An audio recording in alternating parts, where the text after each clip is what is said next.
Ronnie Davis doesn't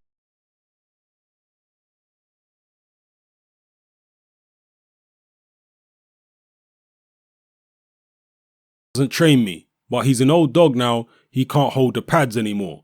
I have a pad man called Anthony Brown.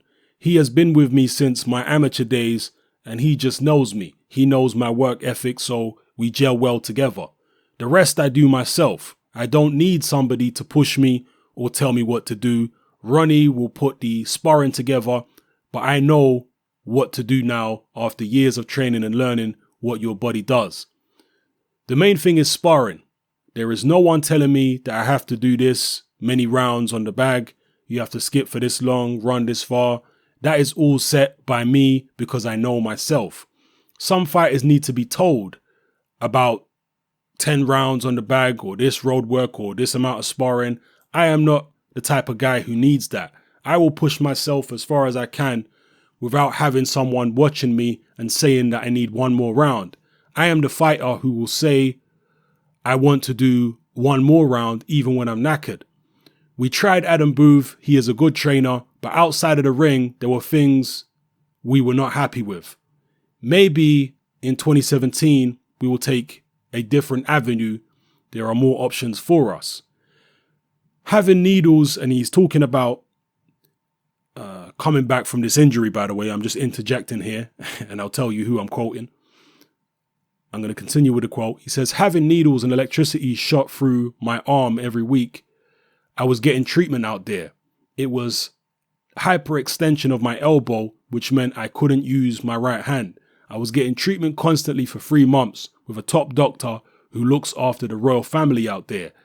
I was getting shockwave therapy. It's to do with them shooting electricity into the muscle. I was also getting dry needling. When they get these long needles, stick them into an area and slowly pull them out. This wasn't a joke. It was very painful. Those are the words of Chris Eubank Jr., in case you hadn't already guessed it from the information that was in those quotes. He is saying that he'll essentially be training himself for his upcoming clash with Reynold Quinlan for the IBO World Super Middleweight title.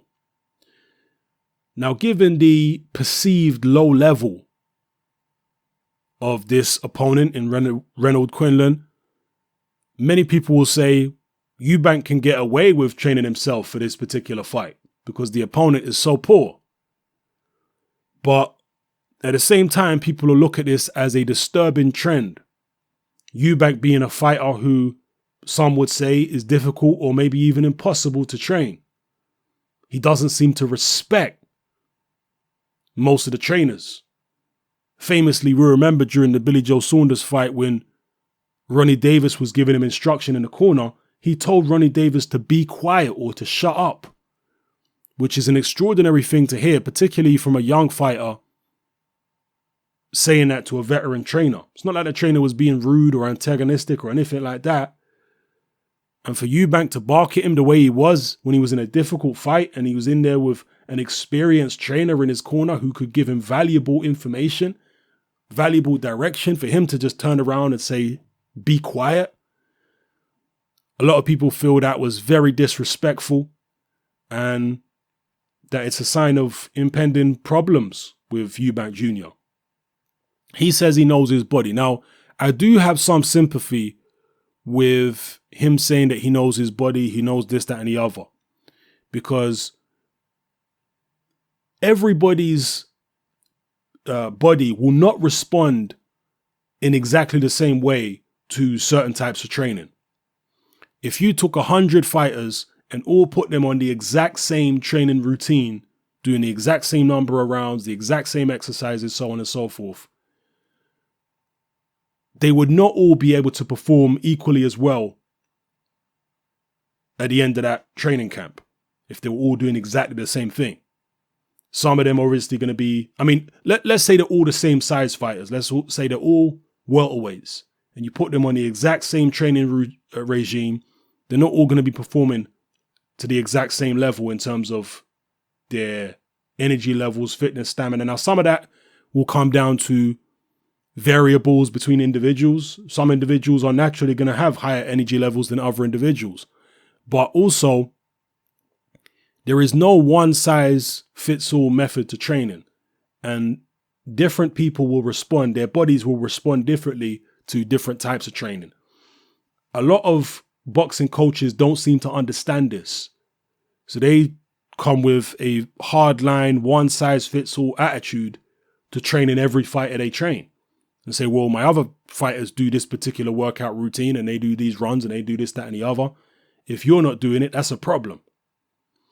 For instance, there are fighters out there, particularly heavyweights, and I'm going to name two of them, Vladimir Klitschko and Deontay Wilder, who claim, and I have no reason to doubt them, that they do not do any road work. No road work at all. And this is fairly common with a lot of heavyweights these days. They don't do road work because the impact on the knees and the joints for a heavyweight pounding the pavement for miles and miles and miles is very harsh.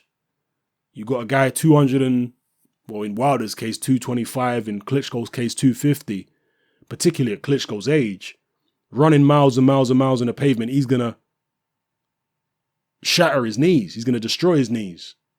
His joints are going to give out. So in order to preserve the knees, a lot of heavyweights don't do any road work. Some of them may do sprints, like David Hayes, another one. He doesn't do road work. He does do sprint training, but he don't do long miles running on the roads outside or on the treadmill. He don't do none of that. People might find that extraordinary. But Adam Booth, actually, was it Adam Booth or maybe it was his new trainer, Shane McGuigan? I think it may have been Adam Booth, but he said that David Haye don't respond well. His body don't respond well to the traditional style boxing training with the long runs and all that kind of stuff. That David Haye would get, ridiculously fatigued to the point where he just wouldn't be able to perform in the ring at all, in sparring and whatnot. And perhaps he was getting, injuries on his knees and stuff like that as well. I'm assuming that he didn't particularly say that. But yeah, I do have sympathy with this idea that the fighter himself may know what's best, particularly a fighter who studies his performance in training. Some fighters don't. Some fighters are so used to being told what to do, they don't even think about how they feel or anything like that. They just go along with what the trainer says. They're not really monitoring their body themselves. They're just thinking, well, my trainer says that I should do it, so I'm just going to do it. It's like they're in the military or something. Whereas other fighters are a bit more proactive with monitoring the performance of their own bodies. And Chris Eubank Jr. certainly seems to be one of those. Now, one thing I can say about Eubank Jr., he's always been in phenomenal condition.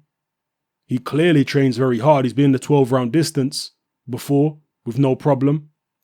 Actually, yeah, he has. Yeah, when he fought Chudinov. I was going to say, has he been in 12-round distance? Yes, he has, when he fought Chudinov. And he's also been in other fights that went several rounds, like his fight with Nick Blackwell went 10 rounds. Was it nearly 10 rounds? And he fought that at a very good pace. So we know the guy's got good stamina. We know he trains hard. But a trainer is there to see what sometimes the fighter can't see from the outside looking in, to minimize the mistakes. So it's not necessarily about the fitness with a trainer, although that is an element of it too. But when you've got a guy who's clearly a fitness fanatic like Eubank Jr., the fitness isn't the issue. It's the technical side of things. It's the tactical side of things, which the trainer is really needed for. And I am certainly not convinced that moving forward, Chris Eubank Jr. can go without a trainer for the rest of his career. I mean, his dad effectively does train him to some extent and give him direction. But in terms of a dedicated trainer, he doesn't seem to have one at the moment. And I don't think that's a wise position to be in if he's going to be fighting the elite level fighters in the future. I mean, some people believe he never will and never intends to. But if he actually does, then he's going to need a trainer, and he's going to need somebody he respects and somebody he's going to listen to, because strategy at the highest level is so important in boxing. Very, very important, as is technique. Chris Eubank Jr., for all his athletic ability, he does get a bit sloppy technically. Although it tends to happen more when he fights lower level opposition than when he is in a fight that's more competitive. The Nick Blackwell fight is a good example of a fight where Eubank Jr. was really on his guard in terms of defensively. He wasn't making too many mistakes in the Nick Blackwell fight. Nick Blackwell put a lot of intense pressure on him, and Eubank fought quite defensively, although he was letting his hands go, but he was on the back foot. He was using the shoulder roll, and he was trying to avoid taking too many clean punches. Whereas when he fought people like Tom Doran, for example, he was a lot more sloppy and a lot more open to getting tagged. Even when he fought Spike O'Sullivan, actually. Although I think the Spike O'Sullivan fight, he was still finding himself in the ring. I think the O'Sullivan fight gave Eubank Jr. a lot of confidence. People may think he had confidence before that, but I'm talking about confidence in the ring. The body language of a fighter in the ring. I think coming through the Spike O'Sullivan fight gave him a hell of a lot of confidence and took him to the next level where he was able to go in there against Nick Blackwell and perform the way that he did. And indeed, the Blackwell fight took his confidence level even higher. So, yeah, I think he is more sloppy when he fights lesser opposition, but still, moving forward, you would want this guy, if you want to bring the best out of him, you would want him to have a dedicated trainer. But who can actually train him? You would need a trainer that is used to dealing with difficult characters. I know one trainer who's used to dealing with difficult characters in the UK, but I don't particularly think he's the right fit for Eubank Jr. Some people may disagree, but he's certainly used to dealing with difficult characters, and that is Don Charles. Is there any more difficult a character than Derek Chisora? So maybe Don Charles could be a possibility. I'm not sure how good Don Charles is as a trainer. I don't regard him as one of the top trainers, but some people may disagree with that. That's fine. Other than that, you have to look stateside maybe for trainers who are used to dealing with difficult fighters. Freddie Roach, when he trained Mike Tyson briefly towards the end of Mike Tyson's career, he talked about the fact that he had to bark at Tyson and he had to put his foot down with Tyson, because Tyson was one of those kind of fighters who he would often dismiss what the trainers were telling him, because Tyson had so much knowledge and he was such a veteran and he was such a student of the game of boxing that he wouldn't respect a lot of trainers and what they had to say. So Freddie Roach told him in no uncertain terms, using industrial language, get back in the ring and do another round, this, that, and the other, swearing at him basically. So perhaps Freddie Roach, does Eubank respect the Mayweathers? Could any of them train him? Although Roger is pretty much out of the game at the moment. He's not really all there, unfortunately, because of his the damage that he's incurred in the boxing ring. So he doesn't really seem to train anymore. And Floyd Sr., he can barely string a sentence together for the same reason, although he's not as bad as Roger these days. Jeff Mayweather, I guess, would be a possibility. And Eubank Jr. has trained with the Mayweathers before. They say, I remember the Mayweathers saying that Eubank Jr. was quiet.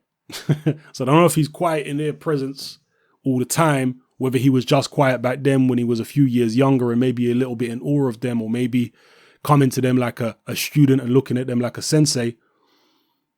Would he still be quiet with them now, or would he be difficult with the Mayweathers today the way he's difficult with some of the trainers that he's actually worked with in recent years in his professional career? So let me know what you think about this, people. It's interesting. I'm sure a lot of you have got different views on everything that was said in this particular video, the quotes and whatnot, and my perspective on it. On Eubank Jr. training himself for this particular fight, and will he train himself in fights going forward? Generally speaking, when fighters say they train themselves for a particular contest, it normally ends in disaster, or it often ends in disaster. I've seen it end in a car crash several times over the years. Will that happen here with Reno Quinlan? Is he good enough to exploit Eubank's, I guess you could say, lack of preparation by not even having a dedicated trainer there? Or is he just not good?